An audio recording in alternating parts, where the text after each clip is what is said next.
Welcome to the Daily Space Weather, viewers. We are looking at a coronal mass ejection. A pretty significant one here. It's a great view of its acceleration as it leaves the corona. We're going to zoom in even farther. We've left it zoomed out right now so you can see the time and date stamps. And here's the full screen view of that coronal mass ejection. This is from stereo A, and it's not Earth facing.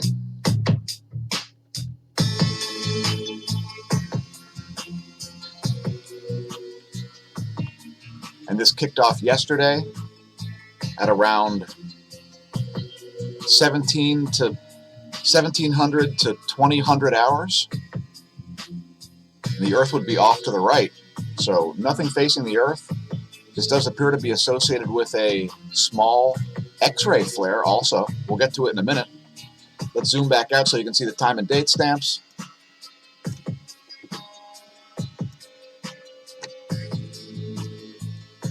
And get into looking at images of the sun. Here it is at 171 angstroms. Again, we did see a small B-class flare come out of this active region underneath my pointer. Does not appear to be a sunspot yet.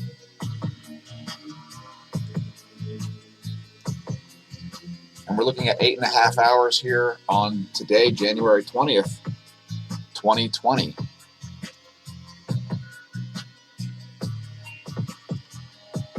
And there's the southern portion. We do see another active region rising here right near the equator.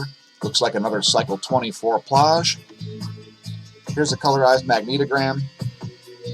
And you can see the leading polarity on that plage is North Pole, shown in green, which means it is cycle 24. So once again, we see a solar disk that has cycle 24 and 25 activity on it at the same time. And we see more powerful activity in terms of cycle 25. Another indication that cycle 25 began just about when we forecasted it to. August, September shall be the time that cycle 25 kicked in. So we were very close with our prediction there. And there's that X-ray flare. You can see it was very minor, barely got into the B-class range. But that was from the Earth-facing side, as that coronal mass ejection happened right around the same period of time there. And here you'll be able to see that tiny little X-ray flare on the GOES 14 X-ray imager. Let me just rock this forward. And there you see that little tiny flare happening around the same period as that coronal mass ejection was releasing. We saw some 6 magnitude earthquakes too. We'll get to it in a minute. First, let's talk about the 10.7 centimeter radio flux. That's right, it's back to 72, folks, as we come out of the solar minimum and enter a new solar cycle. KP index is at 1, having been only at 1 or 0 for the past about 36 hours there. We're going to look at cosmic rays today. There's the Uptick and Barentsburg neutron monitors. Uptick up top, Barentsburg on the bottom. Let's also take a look at Athens, Greece.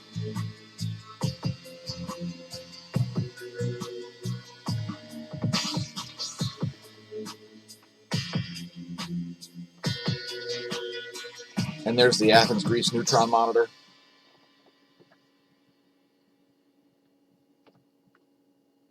A slight uptrend at Athens. Next, we'll look at Mexico City, and there you see the current state of affairs there. Pretty flat at Mexico City. There's Moscow, and back to not sending data is Moscow's neutron monitor. And this one always does display a larger range. And last, in the cosmic ray section, we'll look at Oulu, Finland, and DOMC Antarctica. As DOMB Antarctica is not sending data. There's the Oulu neutron monitor. Pardon my scroll. I guess I already had it at the right size. All right, there we go. And there's DOMC Antarctica. Nothing really to write home at either of those monitors. And by the way, we always do put the links to Cosmic Ray data site in the description below the video. And that's what that site looks like. Next, we'll look at some solar wind data. There's the data from ACE. Phi angle has been shifting around quite a bit in the past 12 hours. And we see a bit of a variable solar wind density and a flattening out of the solar wind speed. Here's a real-time from Discover. Current phi angle is around 268 degrees. Solar wind density quite low at 1.52. Solar wind speed very low, below 300 kilometers a second, folks, and we see a weak magnetosphere to go along with it. And there is that weak magnetosphere. Looking at the pressure, we see some ultra low pressure around the dusk side from the equatorial plane view there. And if you're not familiar with these views, folks, one is the equatorial plane, and the other one is the meridional plane, looking at the Earth from the side or from the top, respectively.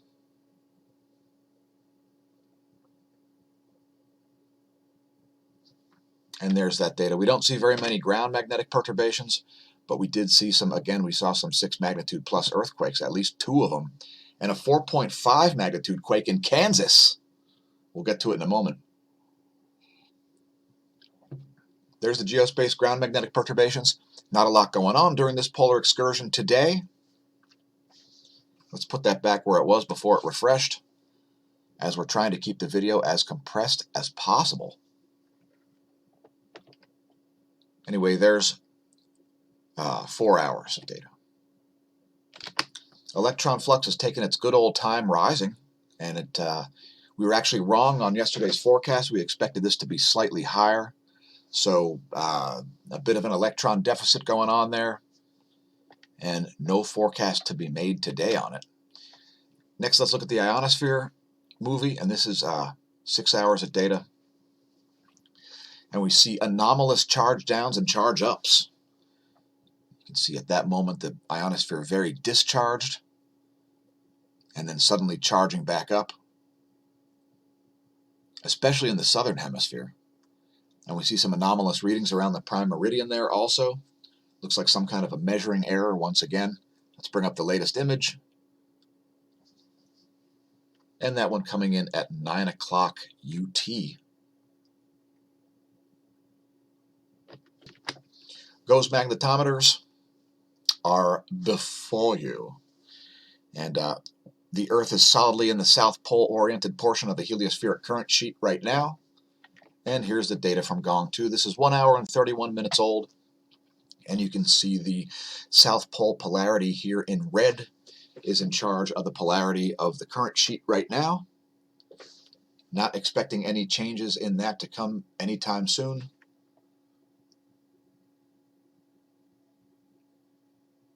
And even if that active region in the north, that cycle 25 plage, becomes a sunspot, will probably remain in the South Pole portion of the current sheet.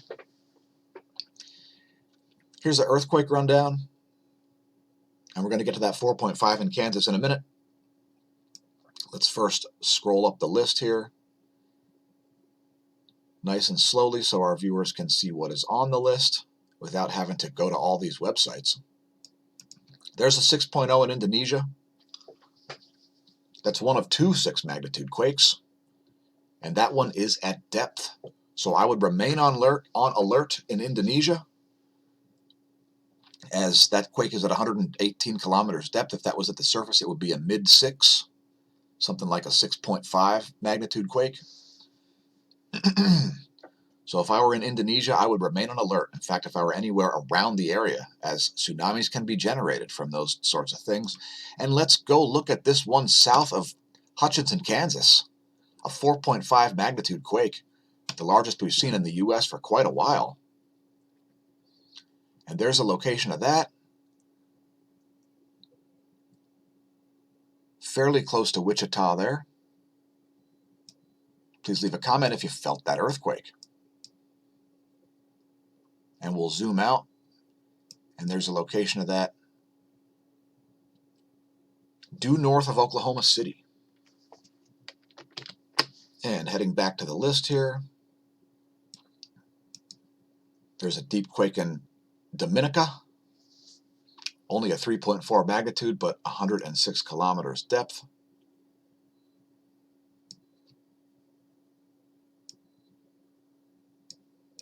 There's a quake near Tonga at a 4.6 magnitude. Let's just check on what this one in Hawaii was real quick. Nothing to write home about there. Here's a 5.1 at depth near Guam. 5.1 magnitude quake at 157.2 kilometers depth. And the largest quake of the past 24 came in just a couple of hours before we made the episode, folks. 6.1 near the South Sandwich Islands. A very far south quake there. And at a significant depth too, 91 kilometers, a 6.1 magnitude quake. And it's quite a desolate part of the world, folks. Next, we'll animate the maps here on windy.com. That's the GFS model of the pressure map, as we're getting very cold temperatures across most of the central and eastern U.S. right now, and warm temperatures across the west, except for in the Rockies, where they're getting anomalously cold temperatures there once again. There's where we expect things to be at 12 Universal Time tomorrow. If you're wondering what time we made the video, it's 4:06, and that's where your pressure zones are. Today's volcano list includes Abico, producing a 10,000-foot ash plume there. Mount Aso, possible activity. Don't pitch a tent on the lower slopes of Mount Aso. Kuchinarabu-jima, 3,000-foot ash plume there. Sakurajima, flight level 5,000. Semaru volcanic ash reported to 13,000 feet there, so volcanic uptick, folks. Dakono, flight level 6,000. Shishaldin, oh, there you go. There's a big explosion. Big explosion in the Aleutian Islands there, folks. Shishaldin produced a 30,000-foot ash plume. Popocatépetl, new emissions there. New emissions at Fuego. Sangay producing a 20,000-foot ash plume. And Sabancaya, puff emissions there. By the way, if you're wondering where Shishaldin is located, it is in the Aleutian Islands, close to the mainland. And there is a webcam here. It looks like it shot an image 22 minutes ago, but it's very dark out there in the Aleutians, so we can't see it. Let's just zoom out to show our viewers where Shishaldin is located. And there it is. I'll say shallow in the Aleutian Island chains, not so far out to sea. So perhaps check the webcam later, see if Shishaldin continues to explode in an epic fashion. And we like to use lightningmaps.org to see where the lightning strikes are coming down. And it's pretty calm lightning-wise right now, according to lightningmaps.org. Here's the jet streams in the western world. And talk about some extreme meridional jet stream flow, folks. Geez. We've got ultra cold air pushing down from the north into the Great Lakes region. We've got 180-degree turns in the jet stream over the western U.S. as well as over the northern Atlantic. We've got an anticyclone over central South America. Let's look at the eastern world. And there are the jets in the eastern world. We have a doubled up jet stream. In fact, a tripled up jet stream. We've got it moving the opposite direction of normal right over here, over Central Europe. So a very, very chaotic jet stream situation, especially in the north. There's the northern hemisphere scenario. There's the U.S. Doppler radar map. Snow squalls continuing to fall, as well as some steady snow around the Great Lakes region, as well as in West Virginia, Kentucky, Ohio, and so on. As I noticed it was getting very cold where I was, I figured I'd break out the temperature anomaly map here, and you can see above average temperatures in the southwest, below average temperatures in the Rockies. So big striations in temperature here. We'll just animate that, show you the GFS forecast there according to Tropical Tidbits. And it looks like it's going to get very warm then suddenly in those same regions. So huge temperature variations.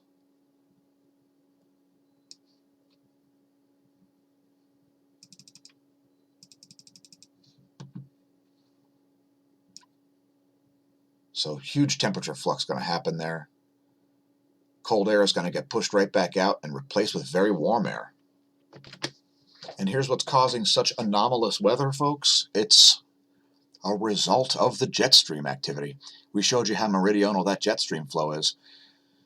And you can see these multiple layers here where we've got moist air and then dry air, and then more moist air and then more dry air, and then more moist air, which is very cold, by the way, as the jet stream is pulling this air down from Canada straight toward the Great Lakes. And that's what's causing those massive temperature anomalies. Let's look at a zone of exotic convergence.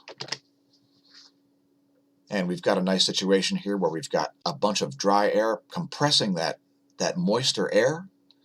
And you can see some of the interactions happening there, as well as a bunch of Hall current lines going over Pennsylvania, directly over my head, indeed. Let's take a look at one more zone here.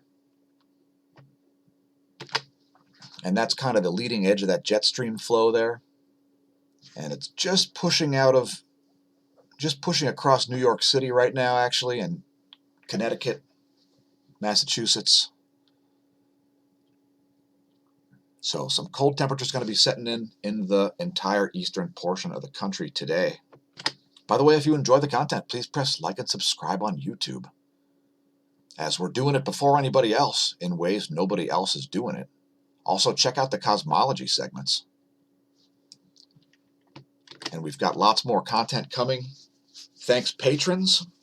Please consider becoming a patron if you haven't already done so, as Patreon is the primary source of funding for these videos.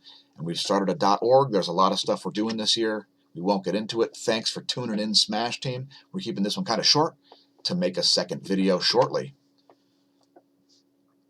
By the way, if you haven't headed to smashomash.org, go there. Go to the forum, which is linked on the homepage. And we've got all kinds of stories here. The Free-for-All forum has a ton of human health stories in. Shout out to Terry once again. Terry 3067, our human health story editor. Everything from how to keep coffee fresh to coffee grinding to stuff about BPA and BPS, heart rate variability, and all kinds of more human health stories to come. Also, we've put a huge gobekli tepe section in there. And let's get to a human health story of our own. China confirms 140 new cases of SARS-like virus ahead of peak travel season, according to CNBC. So this was just an hour old, folks. This is a developing story here. Looking at a total of more than 200 cases. At least 2 deaths, I believe, were already caused by this coronavirus outbreak. That's not coronavirus. That's the Chinese one is something different. I apologize. The coronavirus is the one that broke out in Yosemite. Is it the same virus? I'm not exactly sure, folks. It is. It is the same virus. So that's not a good sign, seeing hundreds of cases of coronavirus in China and Yosemite at the same time. So wash your hands, folks. I don't know. Stay out of airports. I don't know what else to tell you, except that you need to watch out for coronavirus. Don't get coughed on if you can help it. As again, more than 200 cases confirmed in China. And here's a little teaser about the Gobekli Tepe section on forums. I'm just going to scroll real fast so nobody's able to read any of the stuff. And encouraged to go to the forum.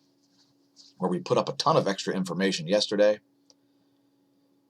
So read all about Gobekli Tepe, some fantastic images of the allegedly oldest megalithic site in the world, located in Turkey.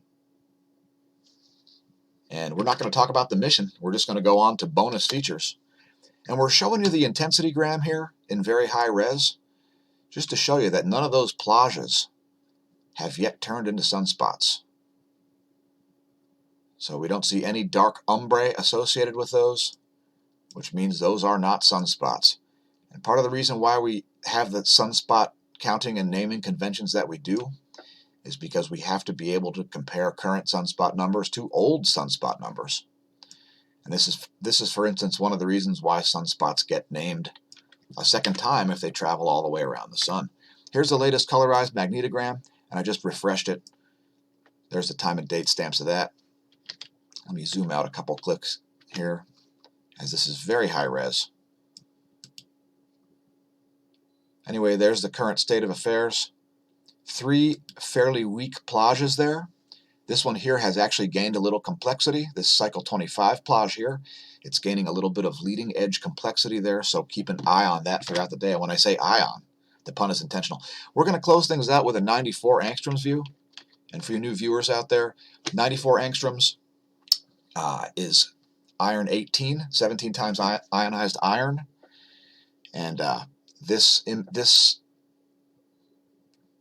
scope is measuring, it's taken 10 images every 2 seconds instead of, it's taking an image every 2 seconds instead of an image every 10 seconds. So it's taking 5 times as many images as all the other wavelengths except for 131, which is the same scenario. This one is 20 and 7 times ionized iron, so iron 8 and iron 21. That's the other one that takes the more images. We're going to do 94 angstroms, and this is 48 hours, so this will actually show you the small B-class flare that happened. Again, that happened yesterday at around 1700, I'm sorry, at about 1800 UT. Well, there's a big anomaly there. I don't know what that was. That looked like it was in the foreground.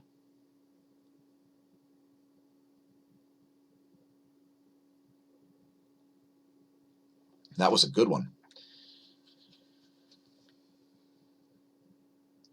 And when we do the cosmology segment, we'll do a close-up of that flare. It was not associated with any coronal mass ejections facing the Earth. And we'll take a look at that oddity there that we saw. You see this flash right around where my pointer is, right there. I'll let that play through one more time so you can see it. Look in this area.